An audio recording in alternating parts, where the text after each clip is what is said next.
আমরা সবাই প্রায় নিজেদের লাইফে প্রচণ্ড ব্যস্ত আর কি, ব্যস্ততার জীবন প্রত্যেকটা মানুষেরই। তো এই ব্যস্ততার জীবনের মধ্যে না আমরা দুটো দিন যদি ভালো করে কাটাতে পারতাম শান্তি করে, তাহলে নিশ্চয়ই মানে বাকি জীবনগুলো আরও বেশি মানে আমরা কাজ করে কাটাতে পারবো এমন মনে হয় আর কি। মানে আরও দিনগুলো আরও বেটার হয়ে যাবে।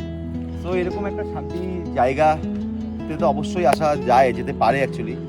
এরকম একটা নদী বয়ে গেছে, সামনে একটা ফরেস্ট, পাখির ডাক, হ্যাঁ, এরকম একটা জায়গাতে এসে বসে কিছুটা মুহূর্ত নিজের মতন কাটাতে গেলে সত্যি মাইন্ড, শরীর, মন সব কিন্তু রিল্যাক্স হয়ে যায়। তো এই জায়গাটা হচ্ছে ডুয়ার্সের মূর্তি। আমি এই মুহূর্তে মূর্তি নদীর একদম সামনে, চারিদিকে পুরো একটা শান্তির পরিবেশ। আমার ঠিক সামনে পুরো গরুমারা ফরেস্ট, আর এই নদীতে, এই মূর্তি নদীতে, এই ফরেস্ট থেকে বেরিয়েই হাতিরা, বাইসনরা সবাই জল খেতে আসে। অনেকে দেখতে পেয়েছি, অনেকে আসে, অনেকে সামনে ক্যামেরা বন্দিও করেছে অনেকে এই মুহূর্তগুলোকে।